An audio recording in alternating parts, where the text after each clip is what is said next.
بسم اللہ الرحمن الرحیم دوم تاکید و او تابع است کہ حال مطبوع را مقرر گرداند در نسبت یا شمول تا سامع را شک نماند۔ صاحب کتاب یہاں سے توابع کی دوسری قسم، دوسرا تابع بیان کرتے ہیں۔ فرماتے ہیں کہ دوسرا تابع جو ہے وہ تاکید ہے۔ اکدا یؤکد تاکید، اس کا معنی ہوتا ہے مضبوط کرنا، مؤکد کرنا۔ تاکید وہاں پر پیش کی جاتی ہے جہاں پر ہمارے مخاطب کو، ہمارے سننے والے کو کسی میں شک ہو۔ اب وہ شک اس کا مسند الیہ ہونے میں بھی ہو سکتا ہے۔ مثلا میں نے کسی کو مسند الیہ بنا کر پیش کیا، جیسے زید قائم، میں زید مسند الیہ ہے، تو میں نے زید یعنی مسند الیہ یعنی زید کے لیے، اب اس میں اسے شک ہے مثلا کہ زید ہی کھڑا ہے یا کوئی اور کھڑا ہے، تو اب اس کی شک کو دور کرنے کے لیے ہم زور پیدا کرنے کے لیے مقرر کر دیں، ہم کہیں زید قائم، زید ہی کھڑا ہے، تو یہاں پر مسند الیہ ہونے میں شک تھا، ٹھیک ہے، یعنی مسند کی جو نسبت مسند الیہ کی جانب ہوئی اس نسبت میں شک تھا، یہ کہہ لو۔ نسبت میں شک ہونے کا مطلب دونوں ہو سکتا ہے، مسند الیہ میں بھی اور مسند میں بھی۔ مثلا زید کھڑا ہے، میں نے زید کے لیے قیام کی نسبت کی، زید کی طرف۔ اب قیام میں کسی کو شک ہو جائے اور کہے، کسی کو یہ شک ہو جائے، ہو سکتا ہے زید کھڑا نہ ہو بلکہ بیٹھا ہو، تو یہاں پر مسند میں شک ہے، تو ہم کہیں گے زید قائم قائم۔ ایسے ہی یہ تو مسند الیہ اور مسند کی میں نے مثالیں دی جن میں شک تھا، تو ہم نے زور پیدا کرنے کے لیے لفظ کو مقرر کر دیا۔ مسند الیہ میں شک تھا تو مقرر کر دیا، مسند میں شک تھا تو مسند کو مقرر کر دیا، لیکن دونوں مثالوں میں ہم نے اسم کو پیش کیا۔ کبھی کبھی یہ نسبت، یہ مسند ہونا فعل کے اندر بھی پایا جاتا ہے نا۔ جب فعل کے اندر مسند ہونا پایا جاتا ہے تو یہ مسند میں شک تب بھی ہو سکتا ہے جب فعل ہو، لہذا ہم نے کہا ضرب زید، زید نے مارا۔ اب کسی کو شک ہے مارا ہے یا تعظیم کی ہے، یہ شک ہے، تو ہم اس کے شک کو دور کرنے کے لیے، اپنی بات کو مضبوط کرنے کے لیے، زور پیدا کرنے کے لیے ہم کہیں گے ضرب زید، زید نے مارا ہی، یعنی عزت وغیرہ نہیں کی۔ تو یہ فعل کی ہم نے مثال دے دی۔ کبھی کبھی تاکید، یہ تاکید لفظی خاص کر، یہ حرف میں بھی ہو جاتی ہے، جیسے کہ ہم نے کہا ان زید قائم، زید کھڑا ہے، یقیناً زید کھڑا ہے، تو ہم نے زید کے کھڑے ہونے کو یقین سے، تحقیق سے بیان کیا۔ اب کسی کو ہماری اسی تحقیق ہی میں شک ہے، تو اس کا شک دور کرنے کے لیے ہم حرف انا کو ہی مقرر کر دیں گے اور کہہ دیں گے ان زید قائم۔ خلاصے گفتگو یہ نکلا کہ تاکید اس تابع کو کہیں گے جو مطبوع کی حالت کو مضبوط اور مقرر کر دے، ثابت کر دے، جس میں شک نہ رہے۔ اب وہ مقرر کرنا خواہ نسبت میں ہو، یعنی مسند میں ہو، یا مسند الیہ میں ہو، یا شمول میں ہو۔ شمول کا مطلب مثلا کہیں پر اجزاء کا تصور ہو سکتا ہو، افراد کا تصور ہو سکتا ہو، تو اب وہاں پر شک ہو کہ آیا کہ سارے افراد کے لیے یہ حکم ثابت ہے یا بعض کے لیے ثابت ہے، تو ہم زور پیدا کرنے کے لیے کہہ دیں گے نہیں، سارے افراد کے لیے ثابت ہے۔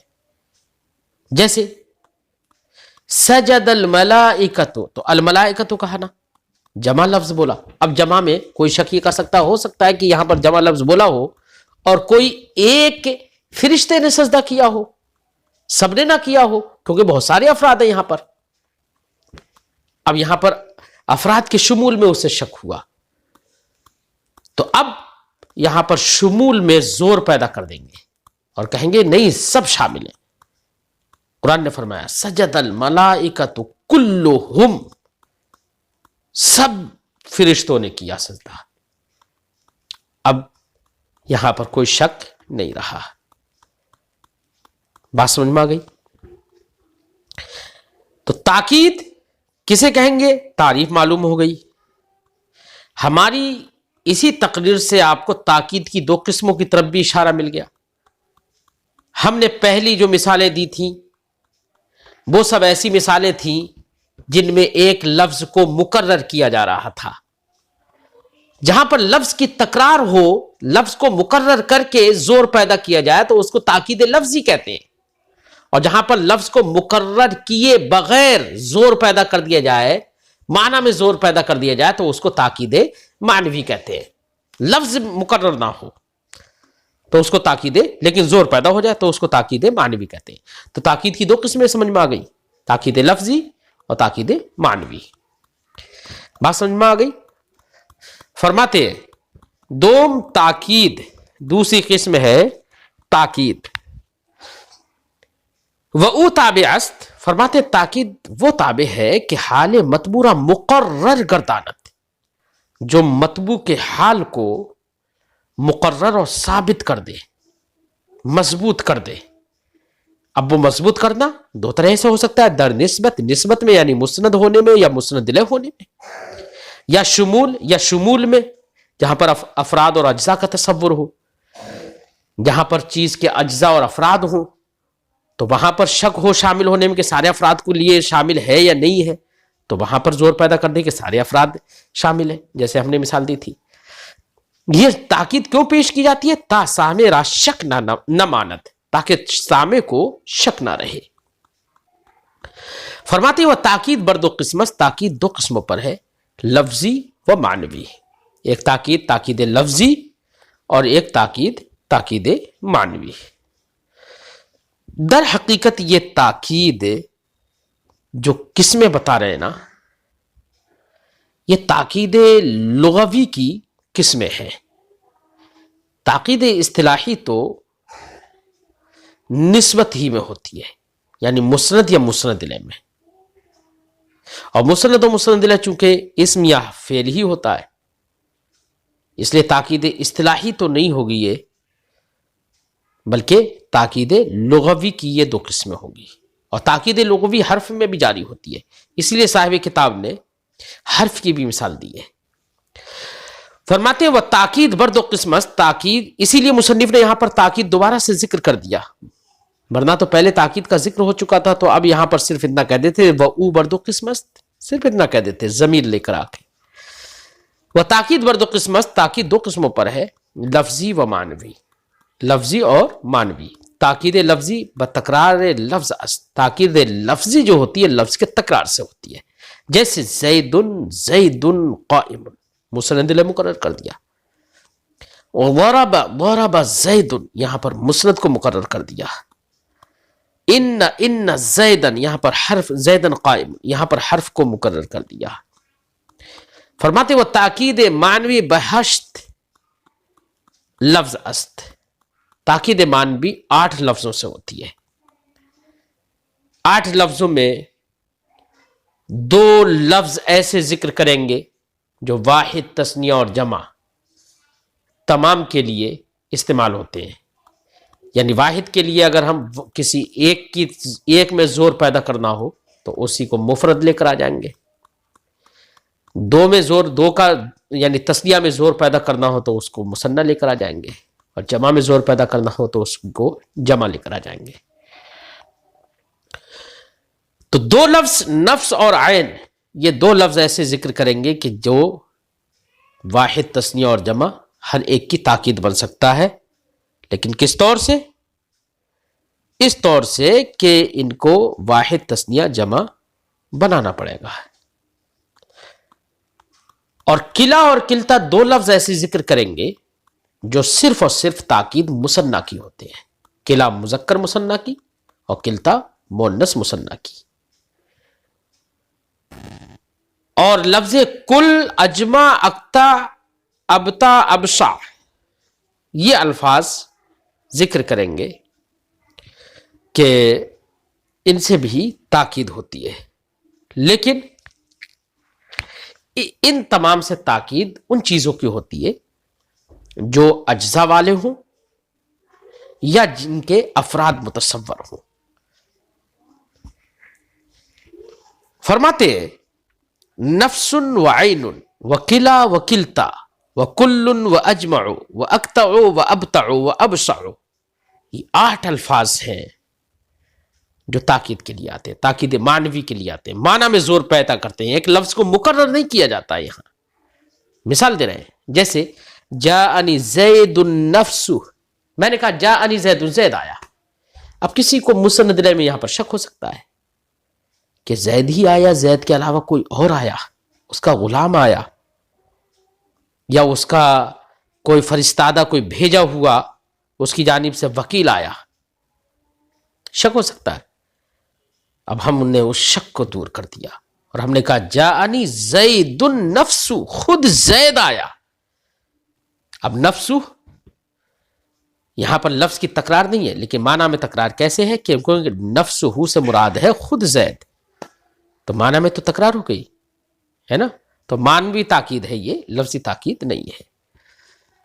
تو زید ایک ہے تو نفس ہو مفرد لے کر آ گئے، اور وہیں پر زید تثنیہ ہوتا تو نفس ہو سے بھی ہم تثنیہ لے کر آتے. مثال دے رہے ہیں صاحب کتاب، جیسے جاءنی زیدان انفسہما، لفظ نفس کے جو جمع انفس ہے نا، وہ تثنیہ کی بھی تاکید بن جاتا ہے اور جمع کی بھی تاکید بن جاتا ہے. ٹھیک ہے نا. وجاءنی الزیدون انفسہم، بس فرق اتنا رہے گا، لفظ انفس اگر تثنیہ کی ضمیر کی طرف مضاف ہو تو تثنیہ کی تاکید بنے گا، اور جمع کی ضمیر کی طرف یہ مضاف ہو تو جمع کی تاکید بنے گا. جیسے جاءنی الزیدون انفسہم، تو اب یہاں پر ہم ضمیر جمع کی طرف یہ مضاف ہے انفس، لہذا جمع کی تاکید بن گیا زیدون کی. وعین را بری قیاس کن، لفظ عین کو اسی پر قیاس کرو. جیسے نفس کا حال تھا کہ واحد کی بھی تاکید، تثنیہ کی بھی تاکید اور جمع کی بھی تاکید، ایسی لفظ عین بھی سب کی تاکید ہوگا. کلا اور کلتا کے بارے میں نے بتایا کہ وہ صرف تثنیہ کی تاکید ہوتے ہیں. کلا مذکر مثنیٰ کی اور کلتا مؤنث مثنیٰ کی. فرماتے ہیں وجاءنی الزیدان کلاہما، لفظ کلا چونکہ ضمیر کی جانب ہی مضاف ہوتا ہے، ٹھیک ہے نا، اسی لیے ضمیر کی طرف اضافت کر کے دکھا دیا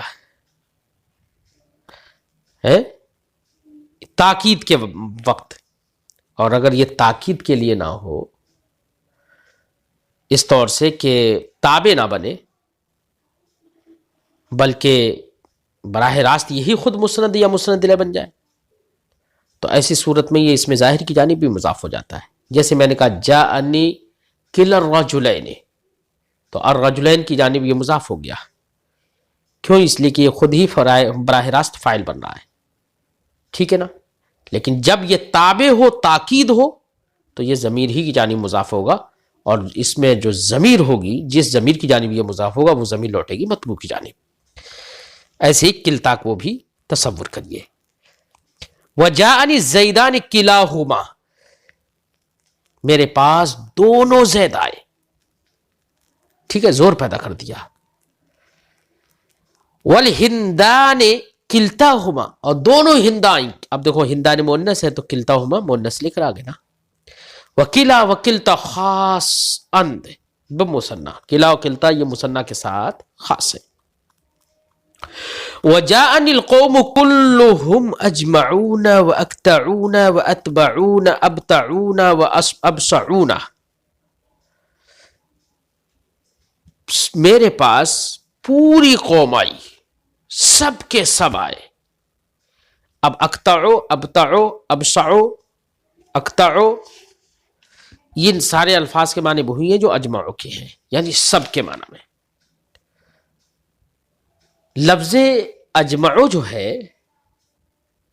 اس کے بغیر یہ دیگر الفاظ جو ہے نا، اقطعو، ابتعو، ابصعو وغیرہ، یہ الفاظ لفظ اجمعو کے بغیر استعمال نہیں ہوتے ہیں. یا تو اس کے ساتھ استعمال ہوں گے، اگر اس کے ساتھ استعمال ہو تو ہمیشہ یہ تابع بن کر آئیں گے، یعنی اس کے بعد آئیں گے. اور تابع کی شان یہ ہے کہ مطبوع کے بغیر وہ اس کا ذکر نہیں ہو سکتا، اس لیے اجمعو کے بغیر ان کا ذکر نہیں ہو سکتا. آپ چاہیں کہ لفظ اجمعو کو تاکید میں ذکر نہ کریں اور ان میں سے کسی کے ذریعے سے تاکید لیا نہیں لا سکتے. یہ سارے کے سارے الفاظ اجمعو کے تابع ہیں اور تابع کا ذکر مطبوع کے بغیر نہیں ہوتا. بس سمجھ میں آئی؟